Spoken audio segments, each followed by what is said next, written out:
Hare Krishna. We will pay our obeisance to Shri Shri Radha Govinda. Shri Shri Radha Govinda ki jai. Then yesterday we covered section A, which was 2.1 to 2.10, where Arjuna had so many doubts, right? And he surrendered to Krishna. He first acknowledged Krishna as his guru, his master, and he had so many doubts. Keshi Nishudana, he addressed Krishna, right? Saying that as you had killed Keshi demon, please do kill these demons, Keshi type demons, big doubts in my mind. So then Krishna, as he's such a great teacher, very skillful teacher, he was very, very quiet in chapter 1, didn't speak a word, like a very good teacher. He was a very good listener. He wanted to understand Arjuna's problem. Then from 2.11 to 2.30, he says jnana. He gives him the knowledge. As soon as Arjuna surrendered to Krishna, Krishna started imparting his knowledge to Arjuna. He said, jnana is fight. There is no death for the soul. He is trying to give the soul knowledge, spiritual knowledge. Now today we will cover section C, which is 2.31 to 2.38. It is related to karma kanda, what karmas we do.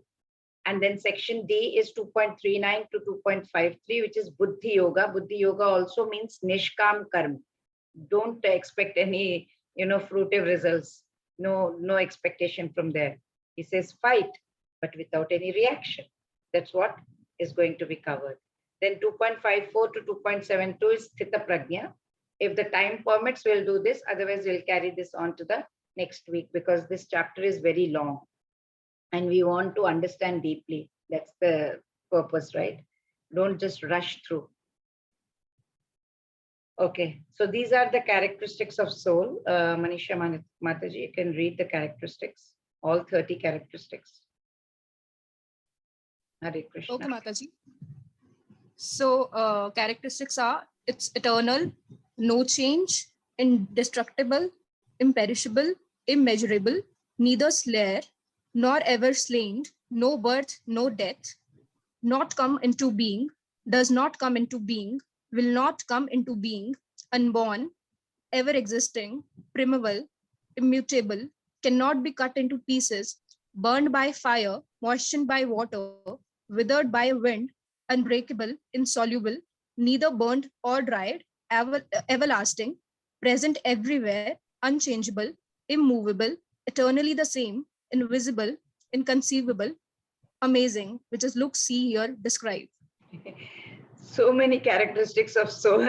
Soul cannot be burnt, cannot be, destroyed completely. So that's what Krishna is telling about the soul.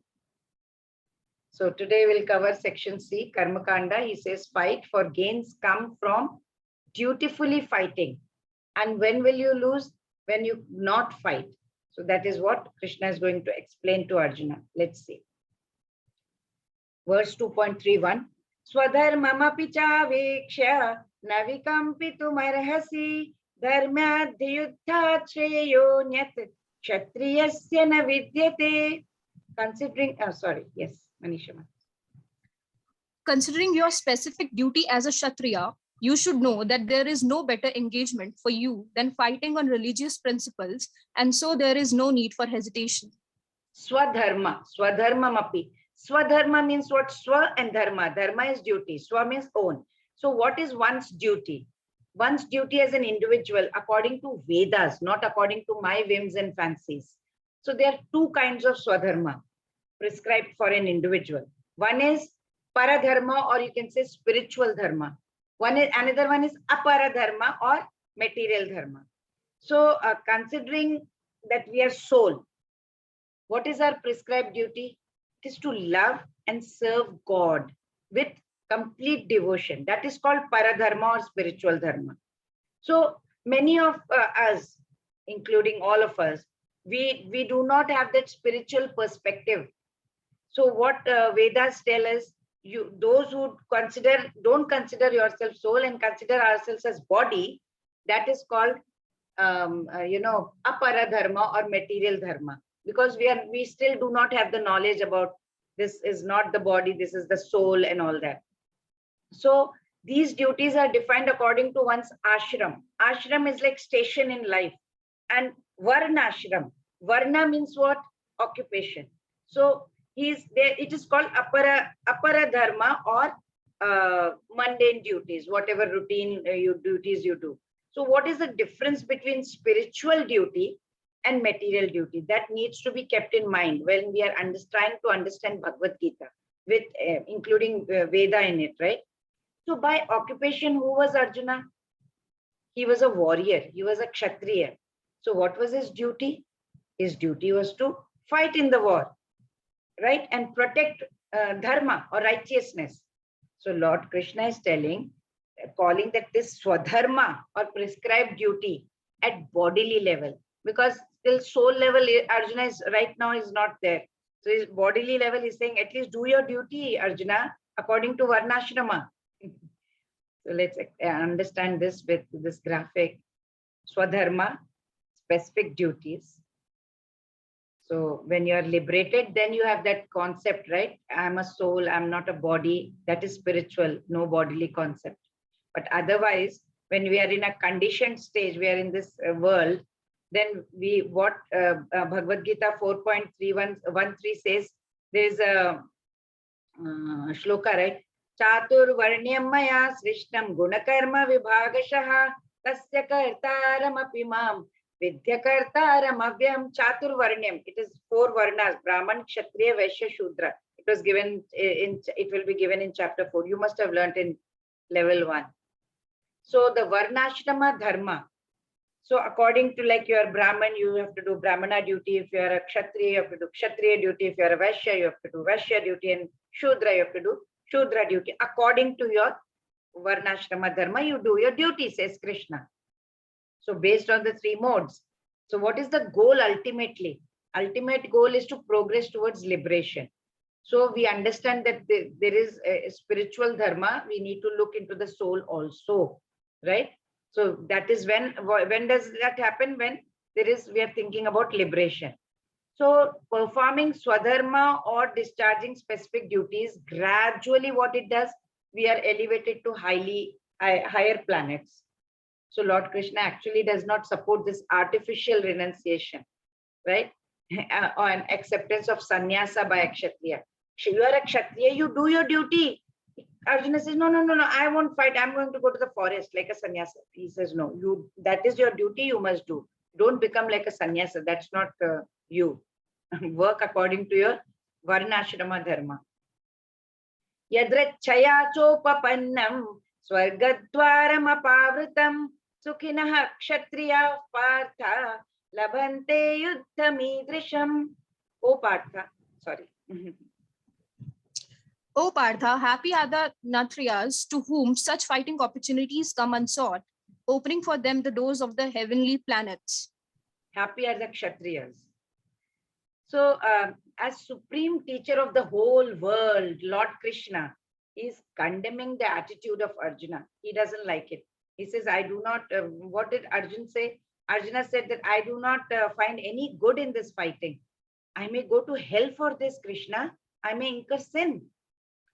As we can see, throughout Bhagavad Gita, you will notice, it is saying call to action, not inaction. And nowhere did Krishna say sit idly or become a sannyasa. He is always saying act. Don't leave, don't become lazy. So when people go to listen to spiritual talks and all, they're often questioning that, are you asking me to give up my work? Like when spirituality, people think that we have to become sannyasa. No. However, verse after verse, Krishna is telling, he is giving Arjuna the reverse instruction. While Arjuna wants to abandon his duty, Krishna repeatedly is persuading him, coaxing him, discharge your duty. So the change that Krishna wishes to see in Arjuna is internal one, in his consciousness, not an external renunciation of work. Okay, I just don't want to fight, I'm going. That's external. Internal change has to happen, even for us. We should do our duty. Please do not abandon your duty, says Krishna. So considering all the aspects, Arjuna had no reason to refrain from fighting. If he should conquer his enemies, he would enjoy the Hastinapur kingdom. And if he would die in the battle, because he will die Virgati, so he will go to heavenly planets. Whenever you are fighting in the battle, you say Shaheed, right? Virgati. Virgati ko prapt hua, we say. So fighting would anyway be for his benefit only, either case. So now Krishna is going to explain to Arjuna the consequences of giving up his duty. So let's understand that. अथ चेत्त्वमिमं धर्म्यं संग्रामं न करिष्यसि ततः स्वधर्मं कीर्तिं च हित्वा पापमवाप्स्यसि. Yes, please. If you do not perform your religious duty of fighting, then you will certainly incur sins for neglecting your duties and thus lose your reputation as a fighter. You will lose your reputation as a fighter. Srila Prabhupada very nicely explains in his purport. He says, Arjuna was such a famous fighter, right? He attained a lot of fame. He became very famous also because he even fought with Lord Shiva when level 1 you must have learned. When Lord Shiva disguised himself as a hunter and came, he was given Pashupat Astra by Lord Shiva. Dronacharya gave him so many benedictions and awarded him with so many weapons, even that special weapon by which he could have killed his guru also. He was credited with so many military, you can call it certificates by so many authorities, including his adopted father, Lord Indra, right? If he abandoned the battle, not only is he going to neglect his duty as a Kshatriya, he would lose all his fame, all his good name. And that is, he is going to prepare himself a royal road towards hell. So in other words, if you say he would go to hell, not because he's fighting, but because he's not fighting and he's withdrawing from the battle, says Krishna. Akirtim chapi bhutani kathayishyanti te vyayam sambhavitasya cha kirtihi maranadatirichyate. People will always speak of your infamy, and for a respectable person, dishonor is worse than death. So Srila Prabhupada again nicely puts it. He says, Krishna was both friend and philosopher to Arjuna, right? So he's giving his final judgment regarding Arjuna's refusal to fight. You can see in the picture, he's saying, he's giving his final judgment. He says, Arjuna, if you're going to leave the battlefield, even before the battle has even begun, people will call you a coward, darpok. And if you think that people may call you bad names, so, but that you will save your life by fleeing from battlefield, they will think like that. You're trying to save your life. Then my advice is, you better die in the battlefield, right? People will call you bad names. For a respectable person like you, ill fame is worse than death, says Krishna. So you should not run away for fear of your life. It is better to die in the battlefield. Don't be a coward. People will call you coward. Krishna knows he's not. He's just condemning his act. So that will save you from ill fame of misusing my friendship and losing your prestige also in the society. So what is the final judgment Lord Krishna is telling? Judgment of the Lord is, Arjuna, please fight. Better to fight and die in the battle than withdrawing away and going away.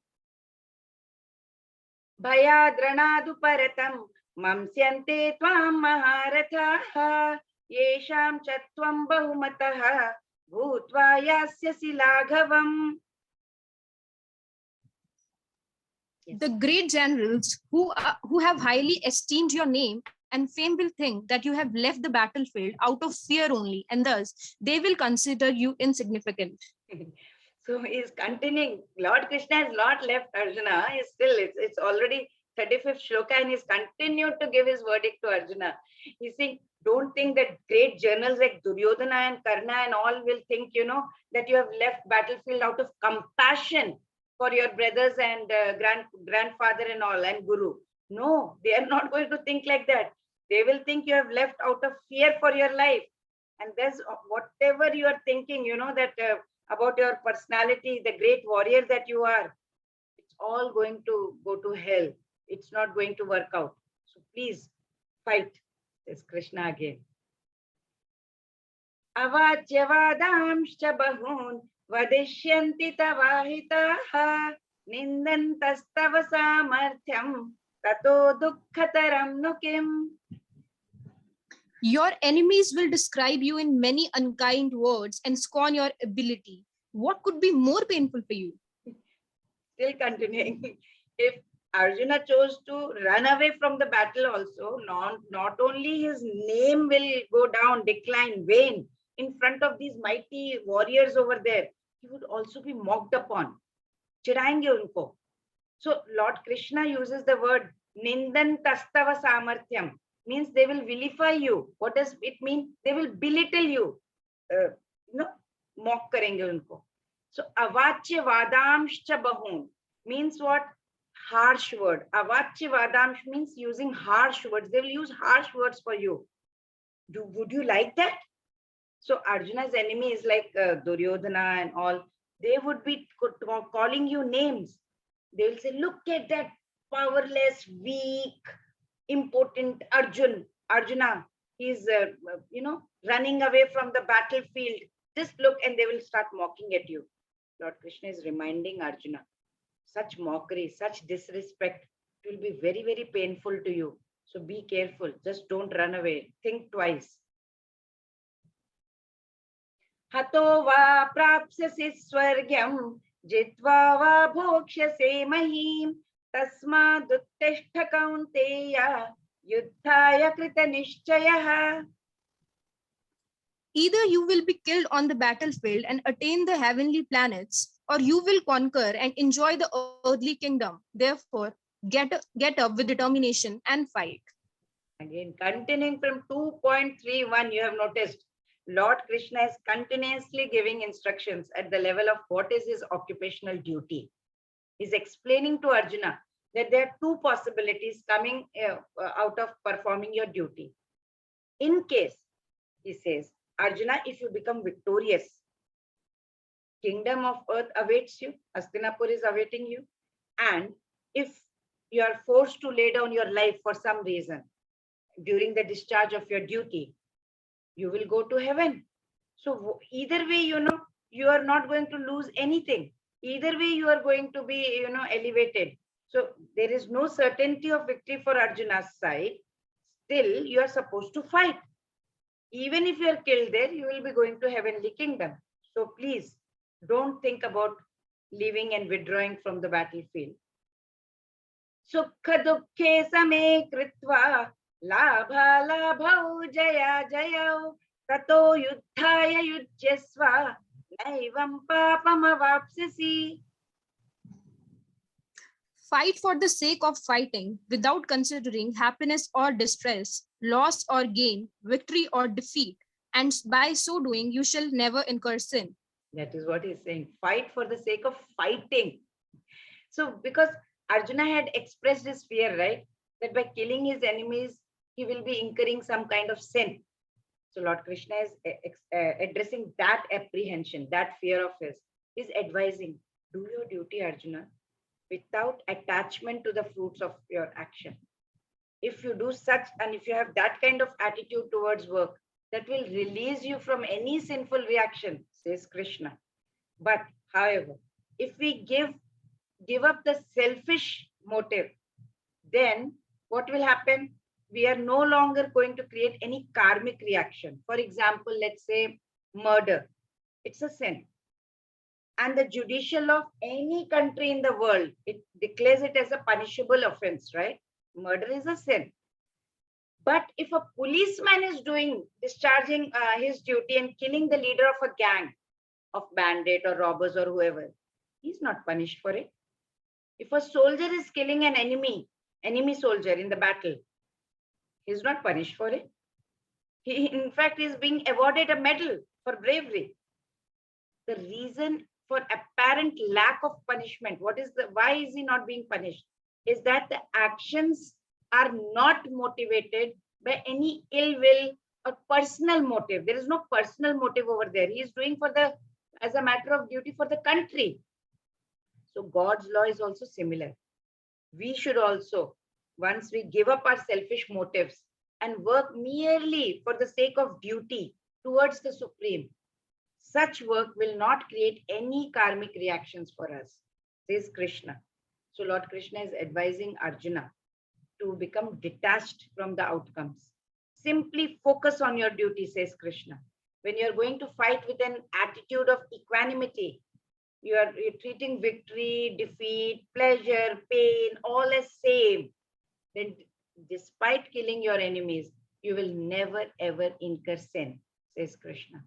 So after telling about work without attachment, Lord Krishna now says that he will explain the science of work in detail. He's going to tell, to reveal the logic. What is the logic behind it?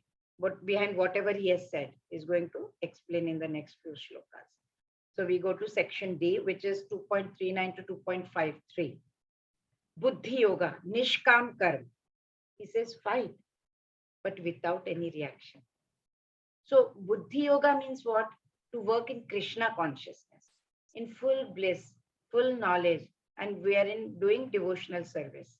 So one who works for the satisfaction of Lord only, God only, however difficult that work might be, and he's working under the principles of Buddhi Yoga because he is not expecting anything, he's doing for the Lord. So he will always find himself.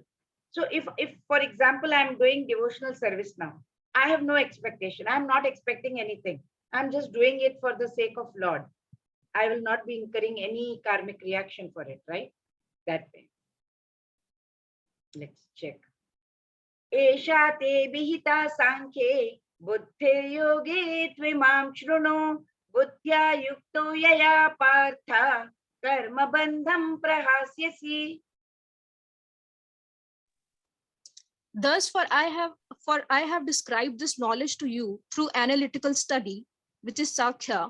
Now listen as I explain it in terms of working without fruitive results, Buddhi Yoga. O son of Pritha, when you act in such knowledge, you can free yourself from the bondage of works. So Srila Prabhupada explains to us that Sankhya, what is Sankhya? This is Sankhya Yoga, right? Sankhya means it's a philosophy which describes the real nature of the soul. That is Sankhya. And yoga means what?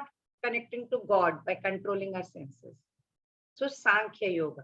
So Arjuna's proposal not to fight was based on his own sense gratification. He wanted happiness for himself, right? I will not fight. So he is forgetting his prime duty. Why? What was his prime duty? He's a Kshatriya, he's a warrior, he's supposed to fight.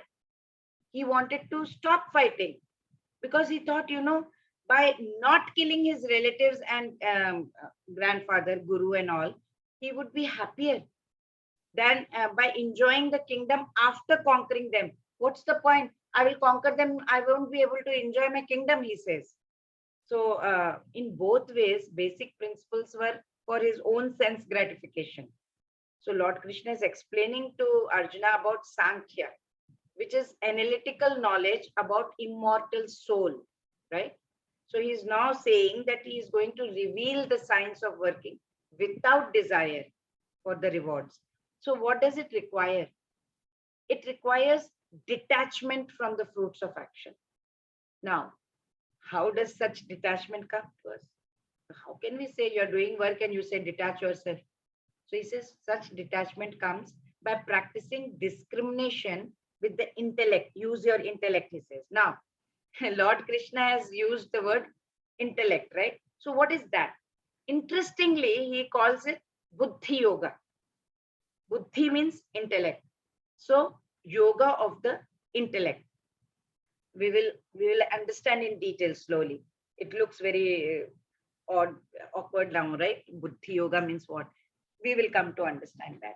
In subsequent verses that will be coming, like 2.41 and all that, he goes on to explain how this intellect that we have, it plays an important role in bringing the mind to state of detachment, because intellect is higher than mind. First senses, Level 1 we learned, right? Senses, above senses, mind, above mind, intellect, above intellect, soul.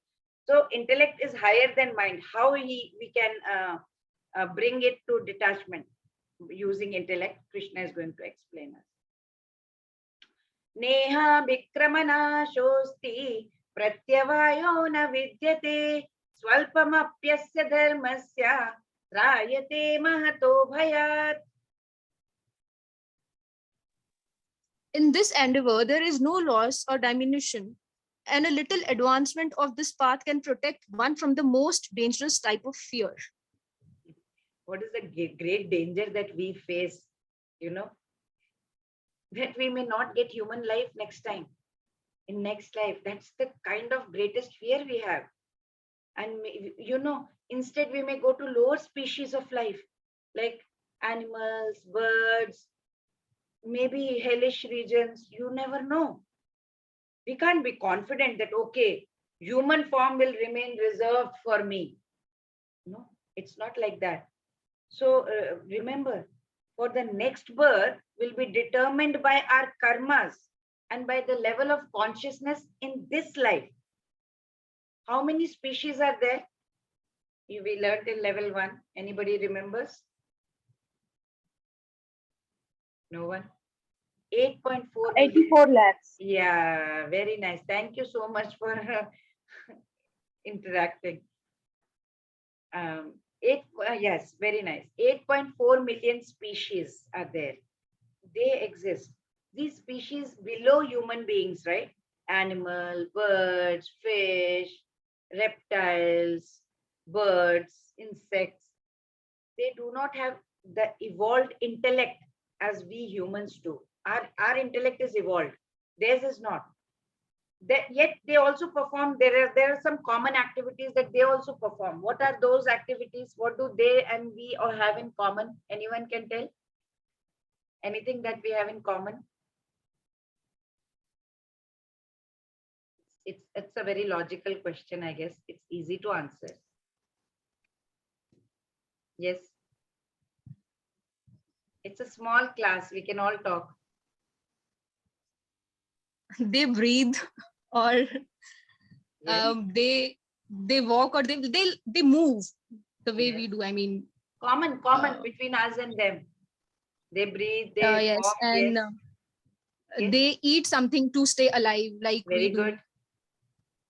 Very good. Um, So eating, sleeping, All are defending.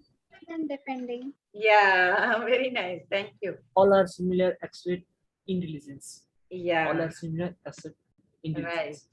right. So eating, thank you so much. Eating, sleeping, defending, mating. We also do, they also do. Both are common, right? So what is the difference between animals and us? It is the human beings have been endowed with faculty of knowledge. Why have we given that intellect or knowledge? For a higher purpose. There has to be a higher purpose. Otherwise, what's the difference between us and animals? So we may utilize this to elevate ourselves. That is why it has been given to us. If we humans utilize our intellect, merely if we have to utilize it for doing animalistic work or activities like eating, sleeping, mating, and defending, of course, we will be doing in a 5-star way, in a deluxe way. They do in a crude way. We will do in a very sophisticated way. But it's a misuse of this human form, right? If we are going to do similar kind of thing that animals are doing, then what's the difference? For example, Srila Prabhupada says, if someone makes eating as primary goal of life, then body of pig becomes suitable for such a person. An individual will receive pig's body in the next life.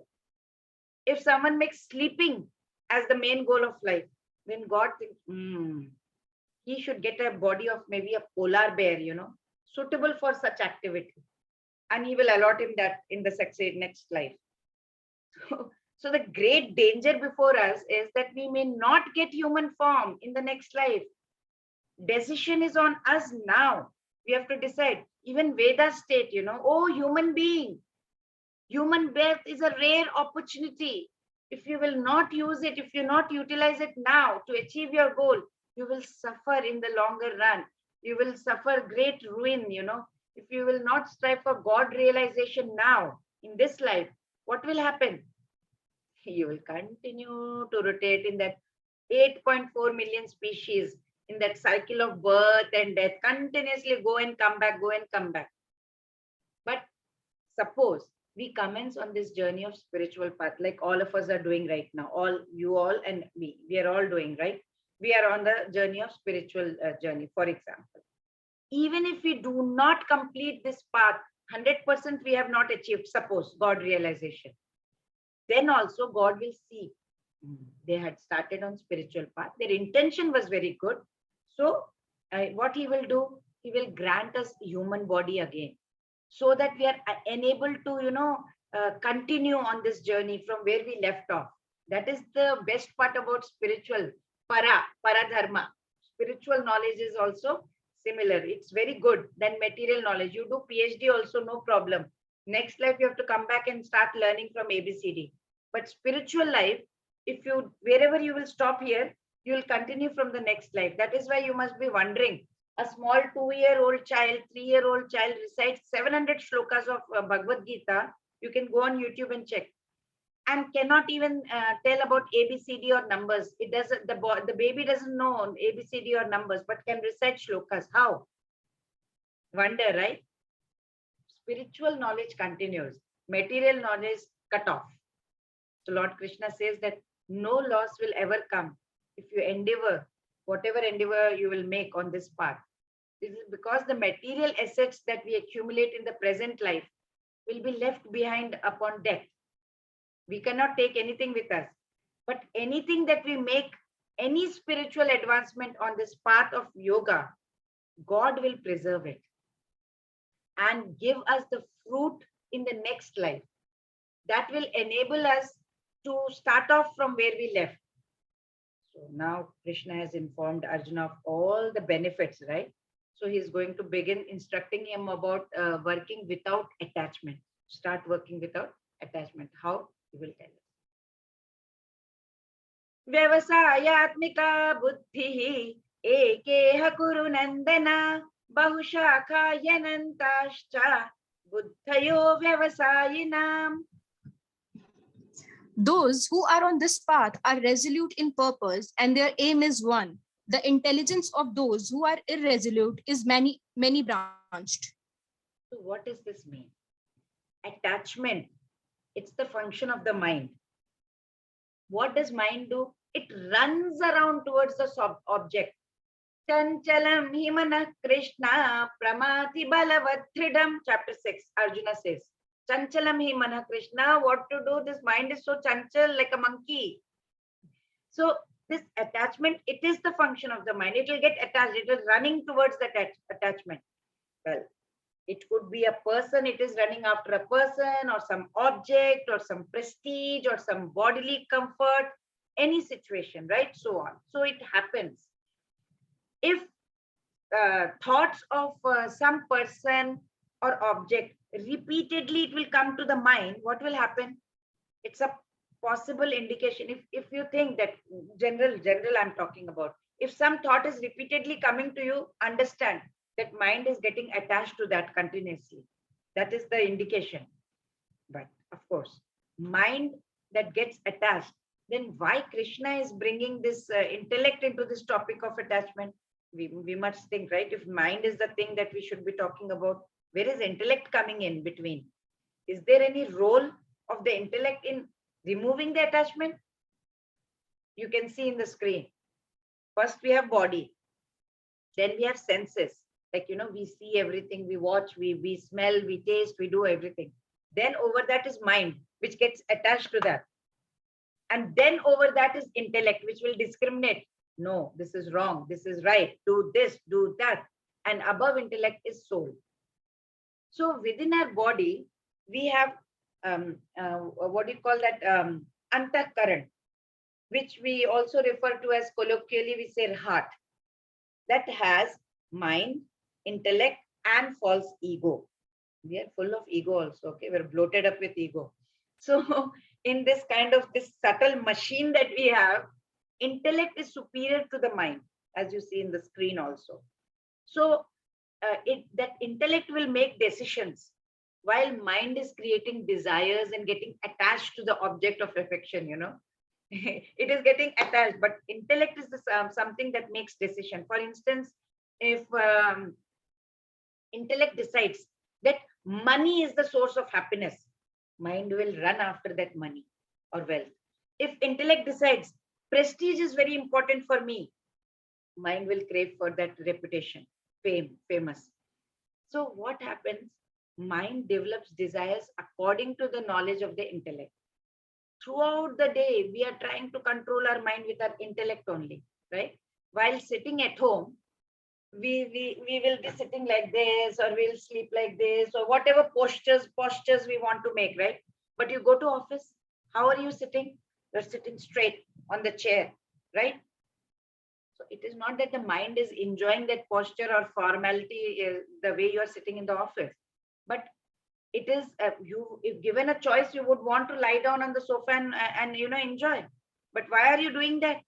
Because intellect is telling, it is deciding that okay, you are now to behave formally. Okay, you are in the office now. Intellect controls the mind and said, and people sit formally all day long, 8 hours a day, following the decorum of the workplace, against the nature of the mind. Mind doesn't like it, but intellect tells. Similarly, mind does not like doing office work also. Rather, if I would have it my way, I would sit at home, watch something else. But intellect says no. You have to, there are some rules that you have to work in the office like this. You have to work for 8 hours and you have to earn a living. So intellect again is controlling the mind, right? So it's a natural tendency of the mind to run after something, but intellect will pull it back. So it will say, no, 8 hours, you can't go early, sit here. Mind wants to go. So all these examples, what does it show? It illustrates, it tells that, human beings, they have this ability to control the mind through intellect. So we have this ability. It's not that we cannot control. So what we must cultivate is, we must cultivate the intellect with proper knowledge. If we give proper knowledge to the intellect will use it properly. Like, it will guide the mind in proper direction. That is Buddhi Yoga. Buddhi Yoga means what? Detaching the mind from the fruits of action. How? By developing a decision that intellect will take, that all work is for the pleasure of God. Intellect will tell the mind. Okay, understand? It will say. So such a person with resolute intellect, strong intellect, it's easy for them to cultivate even focus on the goal. Many people can focus very easily on the goals. We wonder how. Their intellect is powerful. It is powerful than the mind. It will control the mind. So this resolve, it becomes so strong in higher stages of sadhana of these munis and rishis, that nothing can deter their muni and rishis from going on that path. They're strong, their intellect is strong. They will think, come what may, there may be millions of obstacles on my path, even if the whole world is coming and stopping me. Even if I have to give up my life also, I am not going to give up my sadhana. If you have to chant, you have to chant. That's it, right? So Krishna is saying over here, but those whose intellect is many branched, it is moving here and there, then their mind will also run in various directions. Intellect has to be resolute, straight, one, focused. So if it's running into many branches, like Krishna just said, then they are unable to develop the focus of the mind. You cannot focus them. Mind is running. So what is required to go into the spiritual path? Focus. And that will not be there, says Krishna. Yamimam pushpitam vacham pravadantya vipashchitaha vedavadarata partha nanyadasti vadinaha kamatmana swargaparaha janma karma palapradam kriya vishesha bahulam bhogaishwarya gatim prati. Men of small knowledge are very much attached to the flowery words of the Vedas, which recommend various fruitive activities for elevation to heavenly planets, resultant good birth, power, and so forth. Being desirous of sense gratification and opulent life, they say that there is nothing more than this. So Vedas, they are actually divided into three sections. One is Karma Kanda. Karma Kanda means doing rituals. We do rituals in ceremonies. That is Karma Kanda. Then we have Jnana Kanda, means knowledge section, where we get knowledge from the Vedas. And then we have Upasana Kanda, means where it talks about devotional service and devotional section of the Vedas. So we are talking about Karma Kanda, like here Krishna is saying that Karma Kanda, what does it advocate? It is telling that, okay, do your rituals, do your ceremonies for what? To gain material rewards. Lakshmi Devi, मैं आपको ना ये वाला पूजा कर दूंगी, मेरे को please पैसे दिलवा दो. Something like that. So we are trying to get rewards and we want to get promoted. After death, I should go to that, Swargalok. That is Karma Kanda section where we do all those rituals. So those who are seeking these sensual pleasures, they will glorify this section of the Vedas. They want to go through this section. So the celestial abodes also, it will have higher level of material luxuries. We have a lot of luxuries here, right? We have 5-star, 7-star and all stars. That is 50 stars. That kind of luxury we have in those lokas, Swargaloka and all. Better than, of course, earth. So it will offer greater facilities for a sensual enjoyment. You will find better entertainment modes and channels also. But elevation to heavenly abodes, it will not imply that you are elevated spiritually. Those heavenly abodes are also within these material universe only. You have not gone to spiritual universe yet, right? So after you go there also, once your account of whatever good karmas that you have done and whatever rituals and everything you did, you have earned a lot of merits. It is depleted there. That is depleted, you come back to the earth only. So Krishna says men of small knowledge, limited understanding, they are trying to go to heavenly abode, thinking that the whole purpose of Veda is to go to heavenly abode. In this way, what will happen? They will continue to transmigrate in the cycle of life and birth, life and death. They will not be able to endeavor to get God realization. But spiritual wisdom, it does not make heaven as their goal. Heaven is not their goal. Whoever is in the path of spirituality, says Krishna. Bhogaishwarya prasaktanam taya pahrita chetasam vyavasayatmika buddhihi samadhav na vidhiyate. In the minds of those who are too attached to sense enjoyment and material opulence, and who are bewildered by such things, the resolute determination for devotional service to the Supreme Lord does not take place. So it is not going to take place. People whose mind are attached to sensual bhogaishwarya, bhog, har cheez bhogna hai mujhe. I want opulence, aishwarya chahiye, fame chahiye, ye bhi chahiye, wo bhi chahiye. That desires, that gratification, that luxury that I want. They engage their intellect also in getting more income, how to get more income. Their intellect is going into that direction and they're contemplating, how to increase my material positions, how to maximize my enjoyment. They're completely bewildered in this manner. They are not able to develop firm resolve that is required to understand or to go on the path of God realization. We're going to leave everything here and go. After knowing that also, we are doing this. So Krishna is really saying, you are totally bewildered, he says.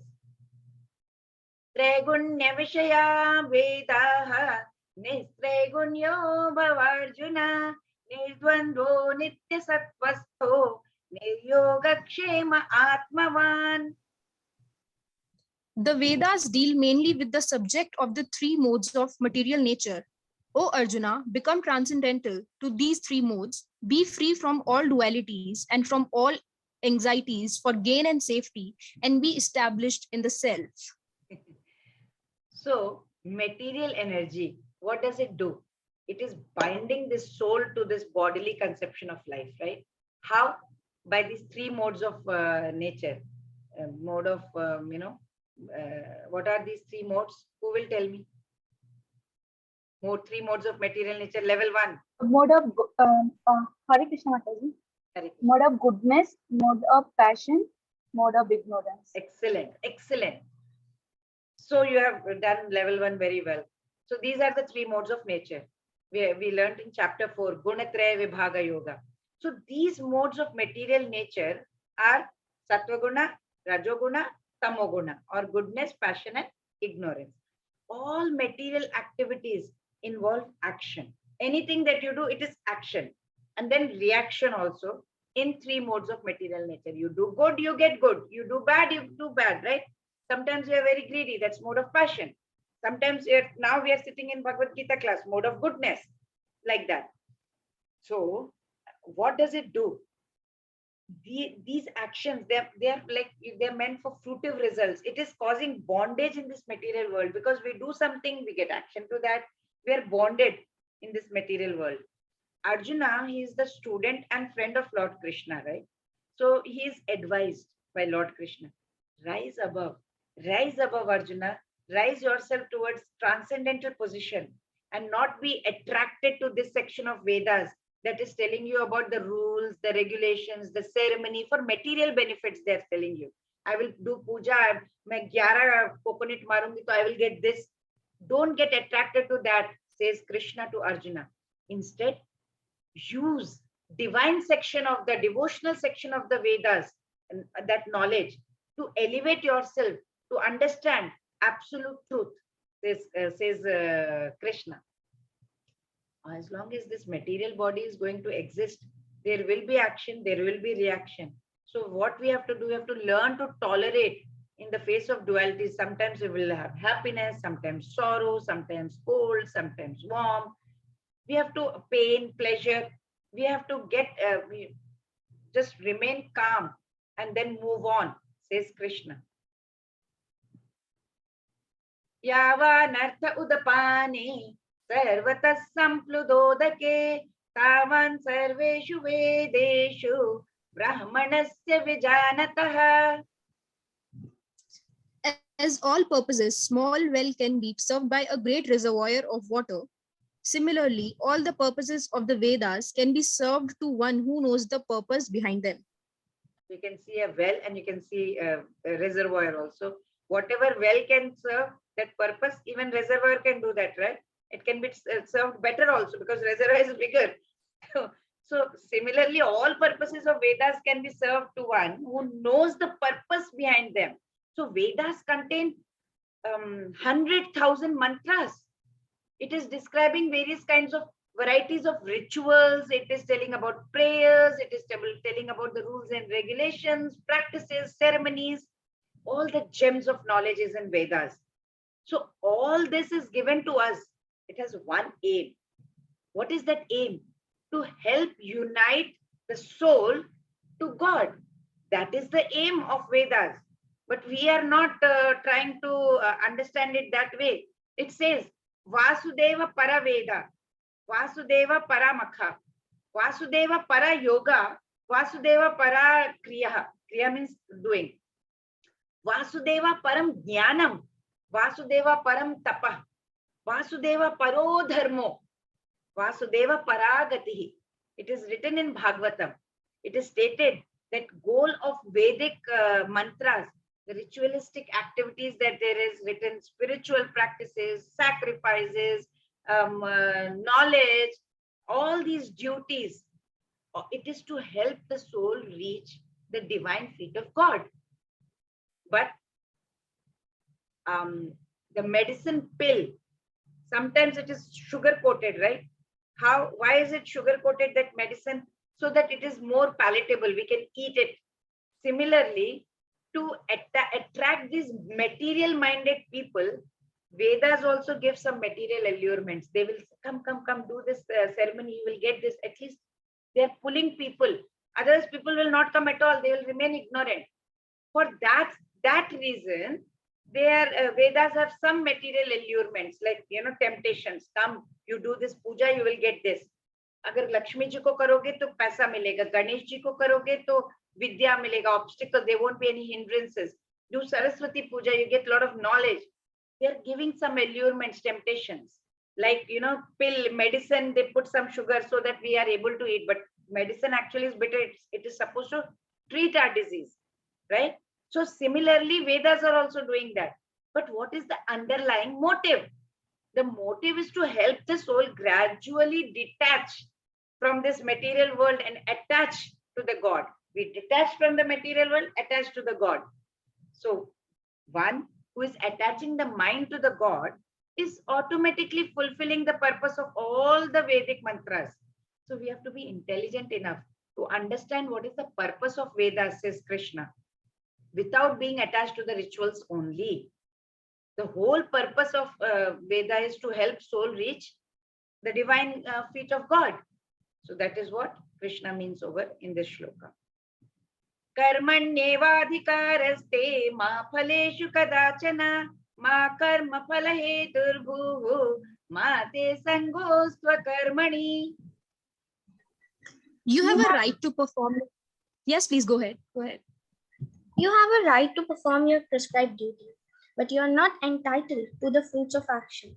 Never consider yourself the cause of the results of your activities, and never be attached to not doing your duty. Never be attached to not doing your duty. Very, very popular verse, right, in Bhagavad Gita. So much so that even school children in India, they are very familiar with it. Karmanyevadhikaraste. It is giving a very deep insight, proper spirit of work. And it is often quoted whenever the topic of karma yoga comes. And whenever it is discussed, they say karmanyevadhikaraste, do your karma. So this gives 4 instructions. This shloka gives 4 instructions to us regarding the science of work. What is that? Do your duty, but do not concern yourself with the result. Karmanyevadhikaraste ma phaleshu kadachana. Then fruits of our action are not for your enjoyment. Ma karma phala heturбhuः. Right? Even while working, give up the pride of doership. Don't think that you are the one who is doing it. And do not be attached to the inaction. Inaction means here what? Don't sit, don't become like a sanya. I will not do anything in case I will get some sinful reaction. No. Don't sit like that. Bhagavad Gita throughout says, never be lazy, do your duty. Always work, no inaction like that. So do your duty, but don't concern yourself with the results. So we have the right to do our duty, but the results are not dependent upon our efforts. Number of factors come into play, right, in determining the results. Our efforts, how much effort we have put into. So what is the destiny? What is our past karma? What is the will of God? What is he thinking? What are the efforts of others that they have put? All the cumulative karmas of other people involved in the place and situation. It's a matter of luck. So many things are involved for the result thing. Now, if you start becoming anxious for the results, what will happen? We will experience anxiety. So whenever they are not according to our expectations, we become anxious. That is what is going to happen. So Lord Krishna is advising Arjuna, give up that concern for the results. Don't be so anxious about the results. Focus solely on doing a good job. You should be satisfied. I have done my 100%, whatever the result might be. So the fact is that when we are not concerned about the results, we are able to focus entirely on our efforts, and the result will be better than before, right? So about this, we should not be attached to the outcome. That should be like not attached to outcome. NATO. You can make an acronym for that. NATO, NATO. Not attached to outcome. So the fruits of your action are not for your enjoyment, says Krishna, right? We have come into this world. We have so many duties we have to do. Family situation, social position, occupation. While performing these actions, we must remember that we are not the enjoyers of the results. The results are meant for the pleasure of God. The individual soul, we are tiny part and parcel of God. So our inherent nature is to serve him through whatever action we are doing, right? So that is what we need to remember. Lord Krishna. Mataji, I had this doubt. Yeah. Mataji, like we know that we should not expect once we are doing something, but it's natural. It is Yes. like once I do something, I'll expect. So how to apply this to practical life? That is what the intellect is going to tell the mind. The intellect has to be strong. Desires, you do your work 100%. Krishna says, do your work. While work, give up the pride of doership. The moment you give up the pride of doership, you will not have anything. I'm doing it. You should have the ambition. Nobody is saying you should not have ambition. You should have ambition. Okay, I want to hit the goal. Hit the goal. But don't say, oh, I have failed, I have passed. No need to say that. You have the ambition, do it. You want to win a medal, you should strive for it. Win a medal. But once you win the medal, oh, I have done this. That doership should not be there, he says. So while working, give up the pride of doership.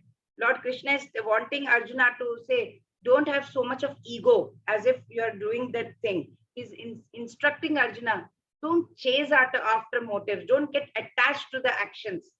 Do the action, but don't get attached to the results of the action.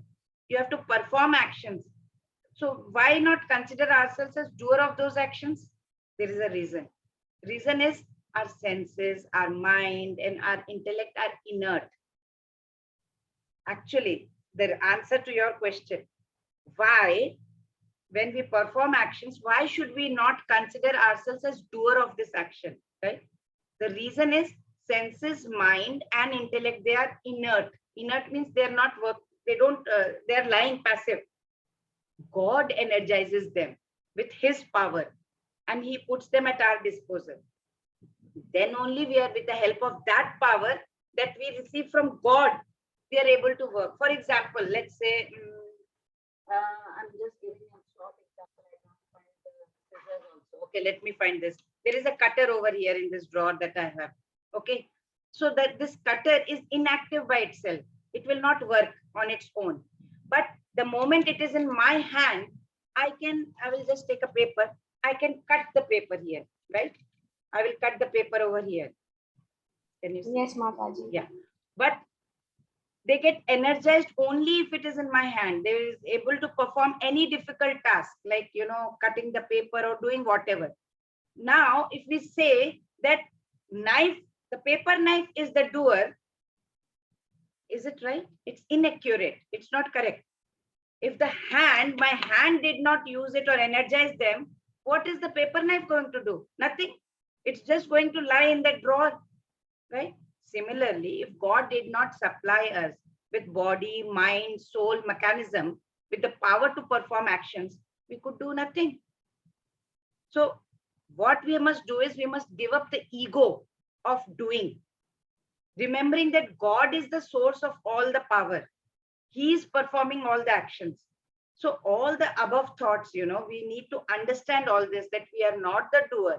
The moment you think that you are not the doer, you will not be attached to the inaction, because it is like, although nature of living being is to work, often there are some situations, where work becomes very burdensome, very confusing.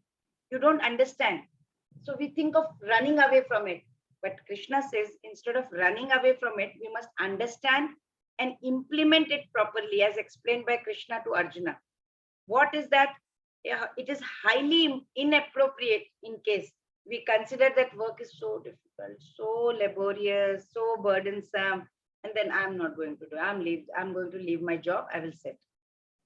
So becoming attached to inaction is never the solution. It is clearly said by Lord Krishna that no, you cannot be inactive like that. You have to perform your prescribed duty without being attached to the result. So he is asked to fight. The result, it doesn't depend. Result will bring anxiousness only. That is why we should not attach to the result. We must do our duty. You are saying that, okay, without the desire for the result, how will we get motivated? But if you are going to attach yourself to the desire, what will happen? You will be anxious all the time. You cannot even sleep. What will happen? What will happen? What will happen? The moment you leave it in the will of God, you will have a very good night's sleep. That's what God is telling. Leave everything to me, he says, but we don't want to. Mind is so attached. So we have to tell our intellect. Practically, we have to train our intellect. Any attachment, positive or negative, it is a cause for bondage. Inaction is also sinful. So fighting for Arjuna, fighting as a matter of duty was the only auspicious solution. for Arjuna? Hope I could answer. Yes, So- Mataji. Thank you, Mataji. Hare Krishna. Yeah, Hare Krishna.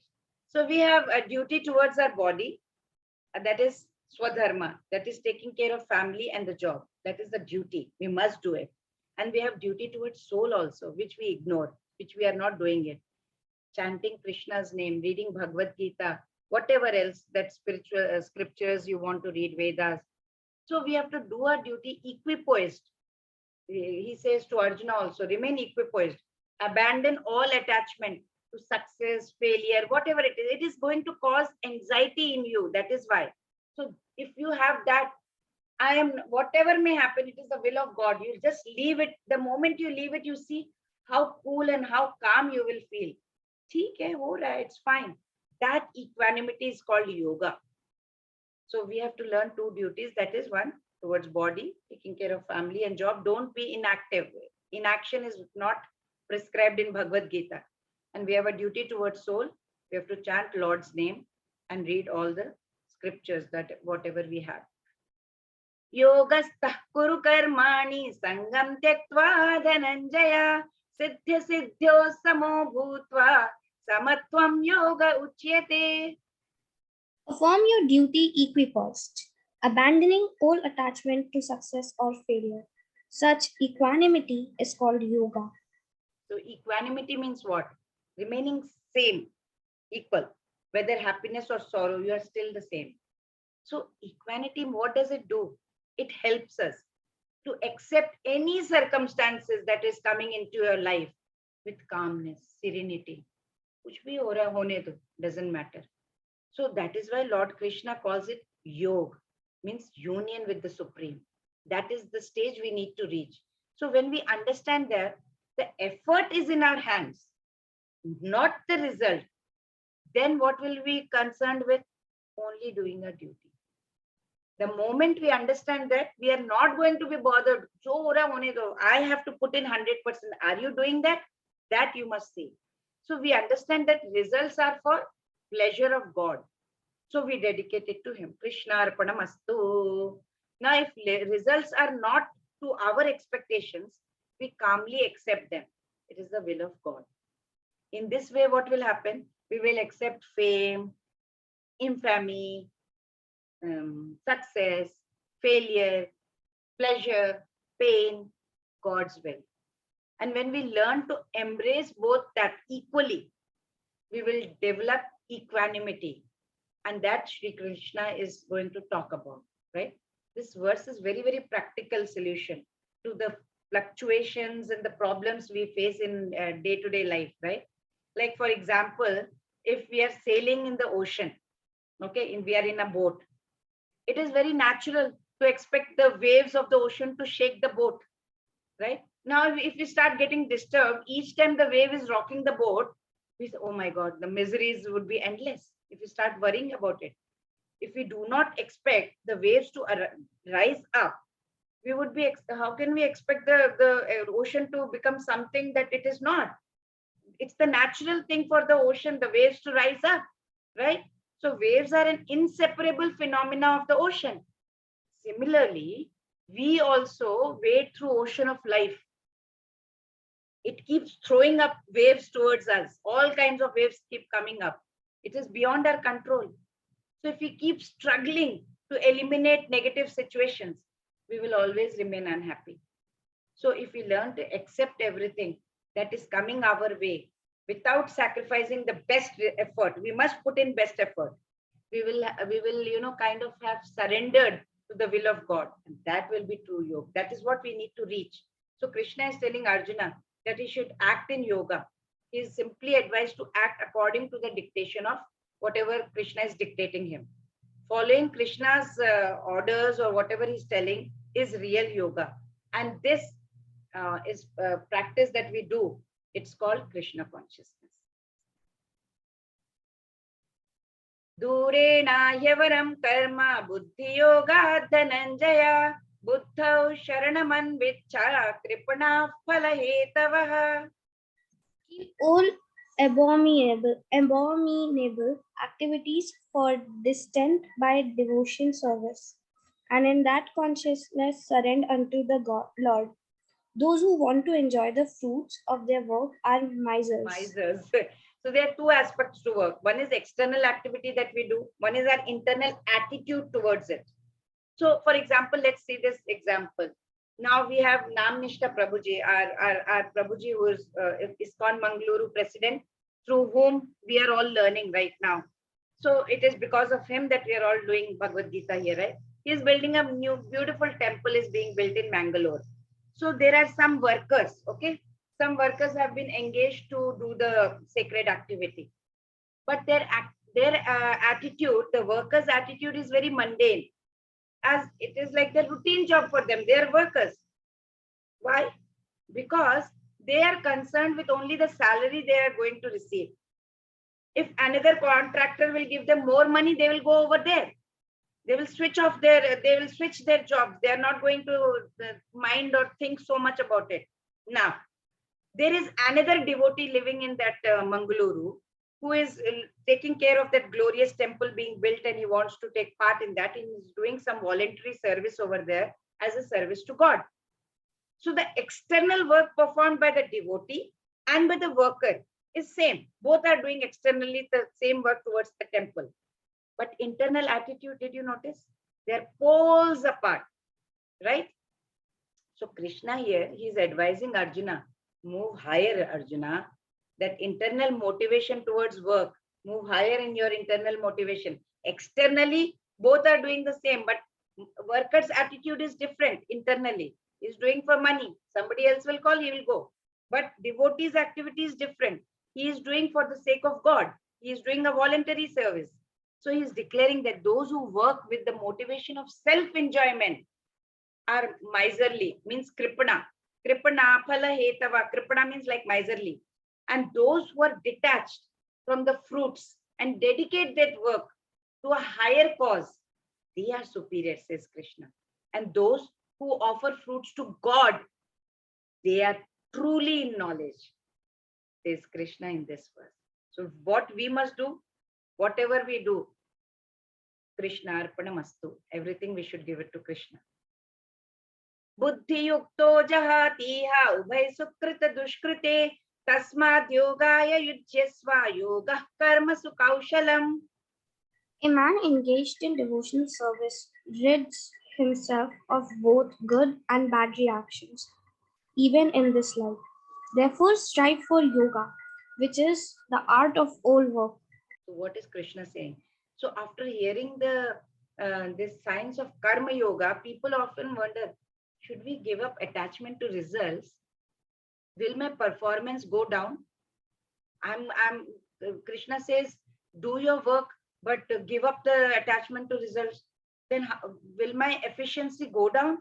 Well, that doubt of yours, it will be cleared by Krishna in this shloka. So what does he say?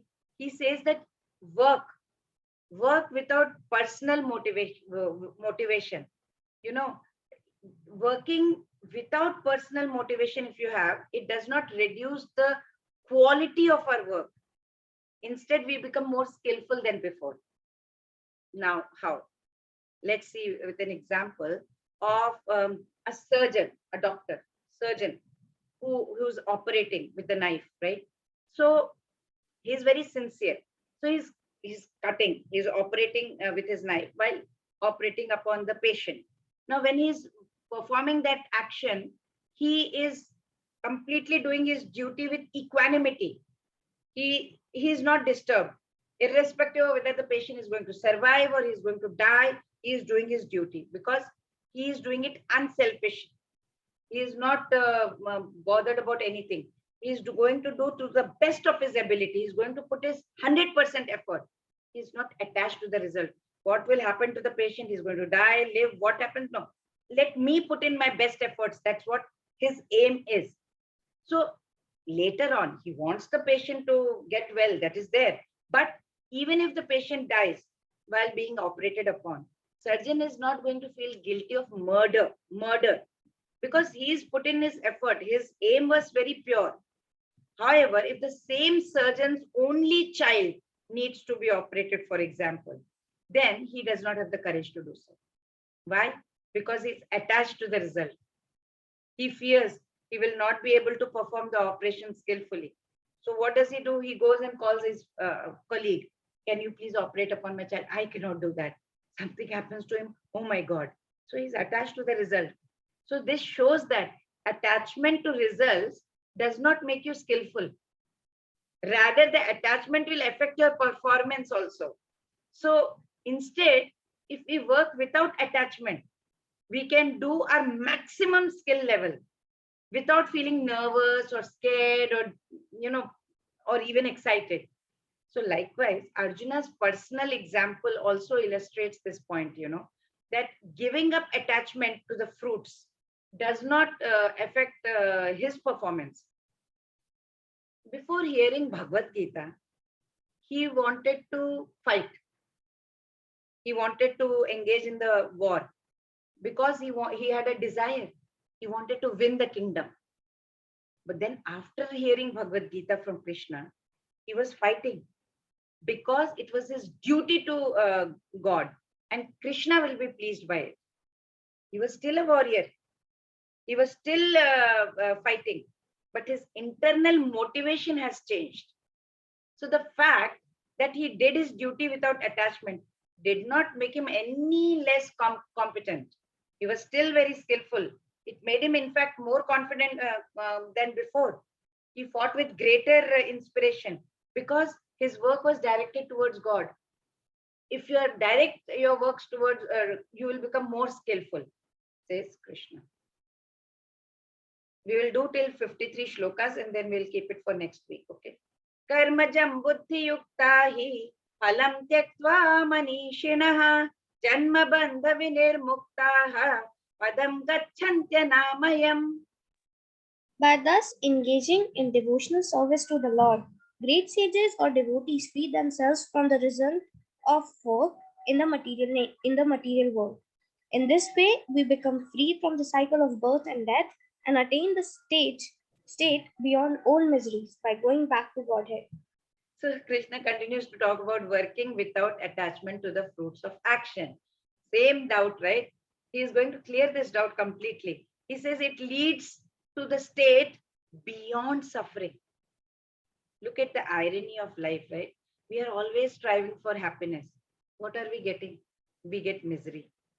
We are always craving for love. We end up meeting disappointment. We are always desiring, we want to live forever. We know we are moving towards death. Every moment we are moving towards death only. So as a result, what is happening? Practically, if you see, everyone in this world are unhappy. Some are suffering from the miseries of their own body, own mind. Others are maybe tortured or tormented by their own family members and relatives. Some are suffering because they don't have enough money, no wealth. Some of them, they don't have basic necessities of life, they're suffering. So materially minded people, they know they are very unhappy. But they think others ahead of them, they are so happy. Oh, the neighbors are so happy. So they continue running in that direction. They want material growth. This blind pursuit, we are blinded completely. This has been going on for lifetimes now. So there is no sight of happiness. Now, if people could only realize it, this much, if they could realize that nobody has ever achieved happiness by engaging in fruitive work, we would then understand the direction in which we are actually running. That's waste of time. And we can actually think of taking a U-turn and move towards spiritual life. So those spiritual life again does not mean inaction. Don't just say, I will not work, sit at home and do meditation. No. So those whose intellect becomes steadfast with spiritual knowledge, they will understand that it is God who is the enjoyer of everything. Then what will happen? Then they will renounce that attachment to the fruits of their action. Offer everything. God, I am going to work 100%, but whatever I am getting, it is yours. The moment you say that, you will be so happy. You will get that, you will accept everything. Whatever I have offered to you, it is yours. And then you will accept the money or whatever is coming to you as prasadam.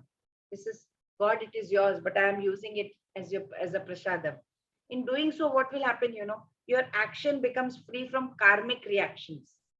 And then what does that karmic reaction do? It is binding us from life after life, from this in this cycle of life and death. Yada te moha kalilam buddhirvyatarishyati tada gantasi nirvedam shrotavyasya shrutasya cha. When your intelligence has passed out of the dense forest of delusion, you shall become indifferent to all that has been heard and all that is to be heard. Vedic, their rites, their rituals here. This is for the beginners only. Whatever rituals we do in spiritual path, right? Like we pray 3 times a day, or we are taking bath before. We have to so many rules and regulations when we do Devi Puja and offering respects to ancestors, forefathers, right?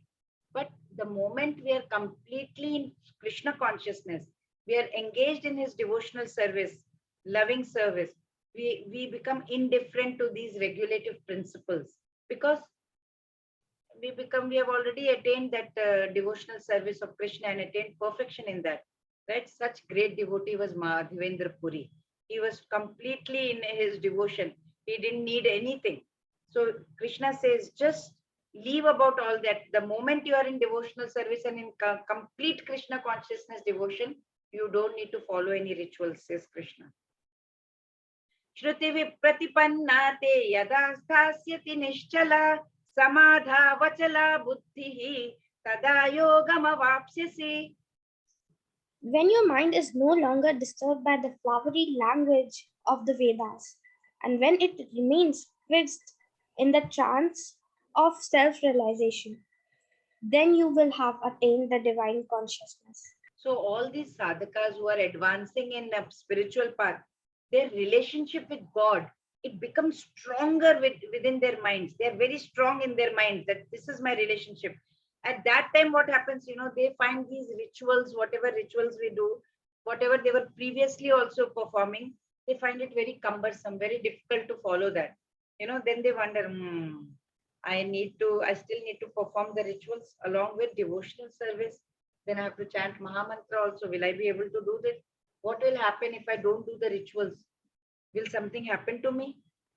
Then what should I do? They dedicate themselves completely. They start thinking, if I don't do rituals, will I be committing any offense? No. They will find, such people will find the answer in this shloka. What is he saying? Shruti vipratipannate. What does it mean? Mind is no longer disturbed by flowery language of the Vedas. So what is that Lord Krishna is telling you? Be fixed in sadhana without being tempted for that fruitive sections of the Vedas. Like, I will do this ritual, I'll get this. I'll do that puja, I'll get this. Don't get tempted to that. So rather, better to go on a higher spiritual state. Like Madhavendra Puri, who was a 14th century saint. He used to engage his senses, practices. Previously, he used to do a lot of rituals, He would do Sandhya Vandan, he would do Devi Puja, he would do that puja, this puja. He would take bath 3 times a day. Then he will do so many rituals throughout the day. Then slowly what happened, the moment he started engaging himself in Krishna consciousness, started chanting his name, he completely renounced that. He took a sannyas, right? He engaged wholeheartedly in devotion to Sri Krishna. Here Lord Krishna is using samadha vachila. Samadha vachila means what? State of steadfastness. He is in divine consciousness. And he says samadhi. Samadhi means what? Sama means equal, equipoised, equilibrium, balance. And dhi is the intellect. So what is the meaning? Total equilibrium of the intellect. So one who is completely steadfast in the higher consciousness, he is not coming into these temptations of rituals. Okay, I will do this, I will get that. Says Krishna. He says you will reach that samadhi level where it doesn't matter to you. I'm completely in devotional service. I'm not going, I don't need anything personal because I know I'm moving towards death every moment. I'm not going to take anything with me. The moment you realize that. So what are the 5 benefits of acting in Buddhi Yoga?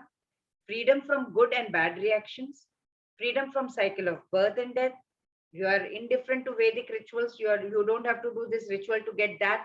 You will automatically get, because God's grace will fall upon you. You don't have to go through these rituals to get that. Realization of relationship with Krishna as eternal servitor, samadhi, and we will go back to Godhead. Okay, so here we come to the section E, which we will do next week. And from next week onwards, I want to tell you now only that we will be doing one day, that is Sunday only, not 2 days, because I'm traveling also. So we'll do just on a Sunday, once a week. I hope it is okay with you all. Whatever 9, 10 people we are, we have become a group now. So we will all do it together. And those, if you know anybody in your group that who has not been able to join, please request them, because this is a deeper understanding of Bhagavad Gita.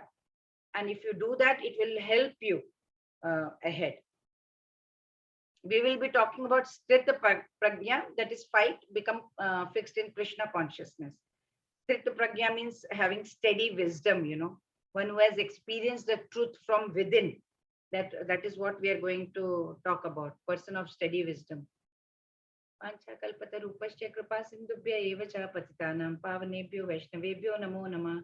Hare Krishna, Krishna Krishna, Hare Hare, Hare Rama, Rama Rama, Hare Hare. Hare Krishna, everyone.